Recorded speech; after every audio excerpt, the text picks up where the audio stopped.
Hello and welcome to Evil Ginger Miniatures, where I'm up in the middle of the night. It's currently 3 a.m. UK time, and because my rather errant body clock has decided that I am wide awake and have to be doing something useful, I'm going to be doing a bit of a live stream, and I've done a bit of modelling because I've been up about an hour at this point. What I'm going to be doing is doing a bit of work on some scrapbook scenery that I've built out of bits and pieces and leftovers from basing. You can't see this too well, but these are little blocks made out of milliput. I use milliput for a lot of things when I'm with modelling, and I usually make too much of it, and I make little blocks out of the stuff that's left over, and I collect little pots full of them, and every so often I'll build something out of them, occasionally with a bit of fresh milliput to help blend everything together. The thing I've built most recently are some grubbed out ruins. I've already got some. They're fairly generic scenery, you know, what's left of a stone building after it's been demolished, collapsed, and the locals have helped themselves to all the useful stones for building something that a bit more immediately useful. This is what we're doing. Basically, it's been built out of the milliput blocks. The base is a MDF terrain base bought from War Bases. I prime at the bottom of that one because if you prime on both sides, they tend to warp less.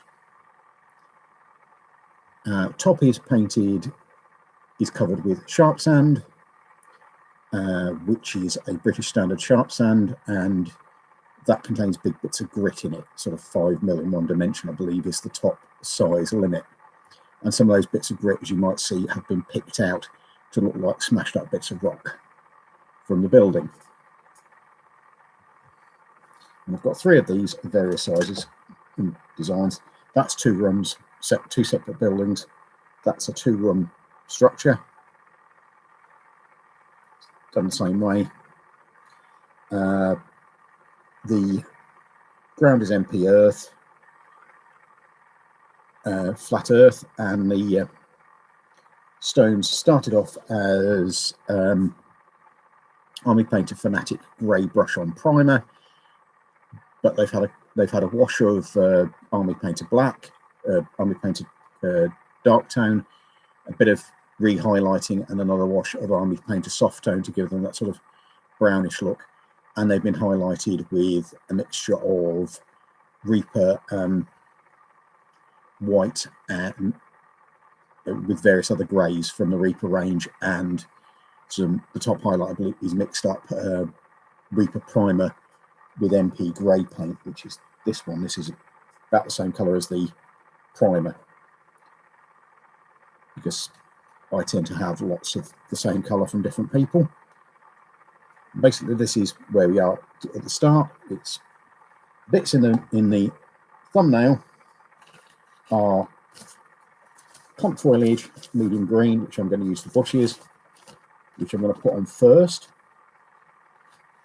and then 2 shades of mixed static grass to give me a 2-colour pattern and a bit more visual interest on the bases. This is the same way I did the other bases. Now, the foam gets stuck down with this stuff, which is super glue, and will be hardened when it's finished with a thinned this, and it might take 2 or 3 goes if the chunks are fair, because some of the chunks in them are quite large, and you need to soak them fully through. But you need to do it in a controlled manner, because if the thing's completely sodden, it takes forever to dry, and also I have in the past had it go mouldy before it's dried, which isn't good because it results in the model being thrown away. Static glass will go on with green. Will also be stuck down with the stuff, but will be done in 2 phases. Probably won't do all of this on this one. I'm almost certainly going to be doing a phase 2 later, as I want to get more posts up and a bit more variety on the old Facebook thing. And I spent most of yesterday having a walking adventure, which I hadn't quite planned. But that's why, life doesn't survive contact with the enemy, does it? Anyway, to get on with actually some work, so I'm taking off the reading glasses, which I need to get a new pair of because these are in the final stages of dying. And we're going to put on the modelling glasses so I can actually see what I'm doing. Standard modelling glasses, so I will be peering at things because they magnify, but they shorten your focal length. And I think I'm going to start with a small one, and we'll start with bushes. This is pretty big chunks of this stuff, and it's designed for trees. Woodland Scenics do some rather nice trees and tree kits. And I also need, which I didn't do before, was I'm organising myself, organise a palette to put the glue on. And an applicator for glue, which is a very, very dead size 0 brush. You may see it's a bit pointless, but it is good for putting the paint in the place you want, the glue in the place you want it, without getting your fingers stuck in it. You push the foam into super glue, it will spring back. This has just got a little bit of give in it. So just put in. You're also not getting your fingers in there because super glue sticks to flesh really well, which isn't shocking considering it was originally designed as a stitching substitute. Stuff you get in the UK doesn't stick flesh together that well because it's got a slowing agent in, but in some other parts of the world it goes off a lot faster, or if you put the accelerator in it goes off a lot faster, and you have a certain risk of quite strongly gluing yourself together. Also, typically when it's exposed to air, which is why you really should only open the bottle one at a time, gradually it weakens. This is a gel super glue because it's a little bit more controllable, and you can basically it stays where you put it more than the more runny types, because you're wanting it to stick stuff down and not to give a thin coat of, and that's what we're getting with a little bit of bushes. Might put some more of that on there, but that will do for now, as it's just meant to be a bit of difficult terrain, not a load of bushes. I have got bases which are effectively just a load of bushes done with this technique, and the same sort of basis. You've just got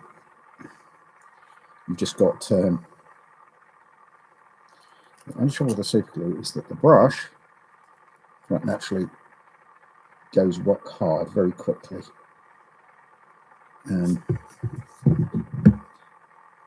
but it's a decent use for an ancient paintbrush that is otherwise dead. Again, higher bushes by re-gluing bits of to the top of blocks of foam.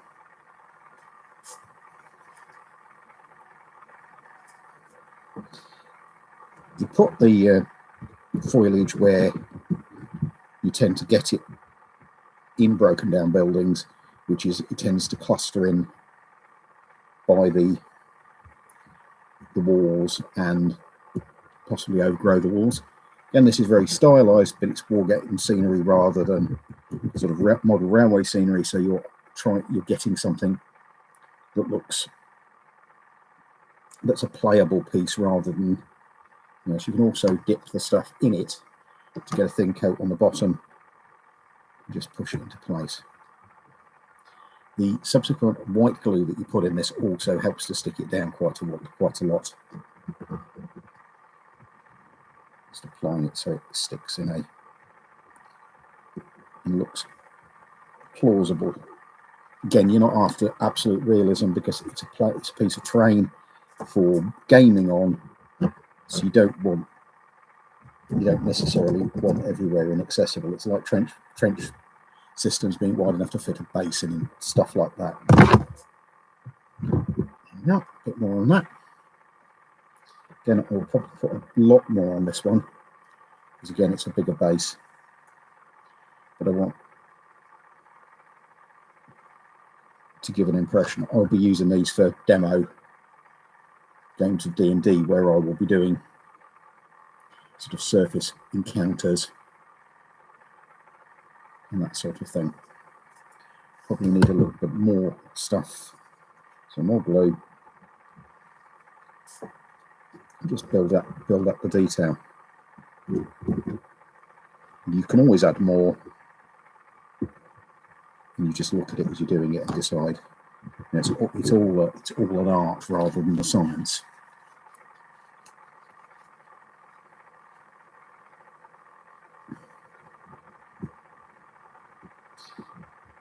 Also considering putting tufts on here. There's some very nice mossy tufts, which obviously would look nice on top of the walls. And there are also many long grassy tufts that you could do long grass in here as much as bushes. I'm going to have a look at the photographs of the other stuff I did because it's currently in my office, so I can't look at it in person and see what, you know, because I'm trying to make this look match. And as I made the other stuff some years ago, it's going to be, I'm going to have a reference for it. And once again, I have a random pop up, but that was due to me moving the mouse rather than it being like it does on Facebook, complaining about the frame rate.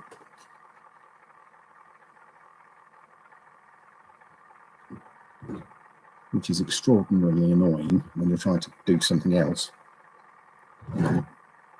It's almost as if it wants you to do the TikTok dance. And trust me, you do not want to see me dancing. Especially not trying to do any of the TikTok moves.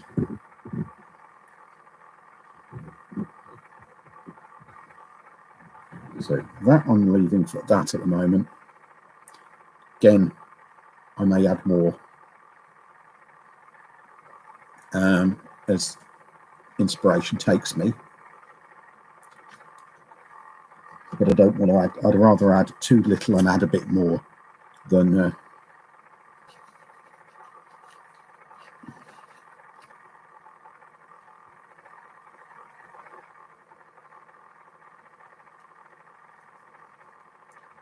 so it's always with everything easy to add additional than take it off.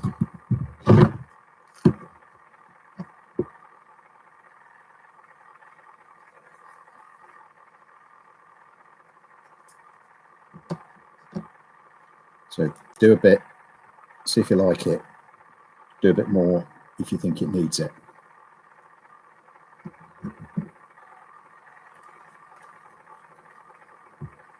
And understatement is always, I find, preferable to overstatement.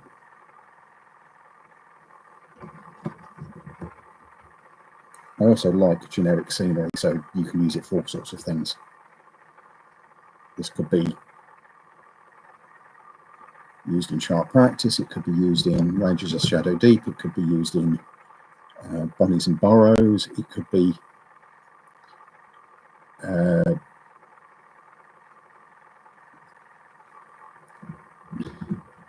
mean, I could even use it potentially for Mordheim,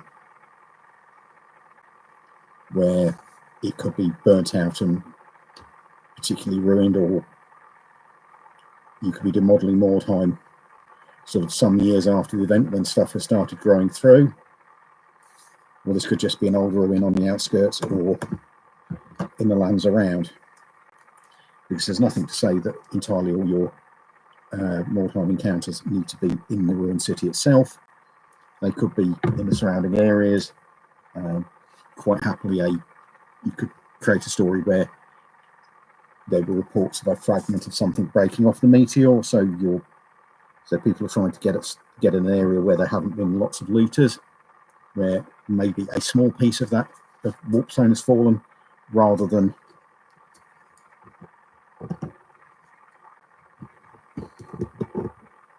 so I'm going to do a bit more on this one, I think, because this has been open for a while and this picks up dust. So it's somewhat better if you know, that's it so far. I have in the past used multicolored versions of this, you know, because there were at least 3 shades of green that wouldn't have seen it to do it, and the medium one is a nice complement to this. You know, it looks like a different sort of bush. Again, it's war game scenery, so it doesn't have to look hyper realistic, because what you're trying to do is get something that's fun to play over and practical, rather than model railway scenery. Remember, when push comes to shove, all of this stuff is part of a game rather than as much as it's anything else. And while there's a lot of fun to be had in making stuff look nice, making stuff look nice and impractical is probably going beyond the point.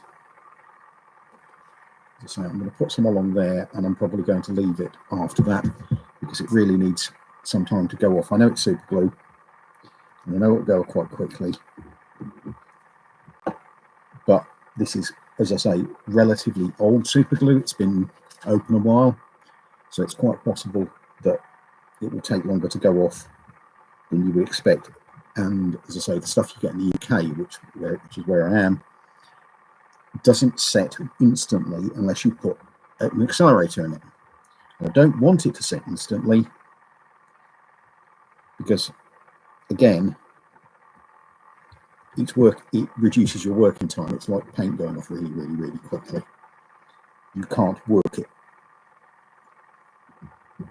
Granted, on occasion it's extremely useful for stuff to go off quickly if you've got a fiddly model and you just want the damn thing to stick together, but you know, it's a question of, it's not always.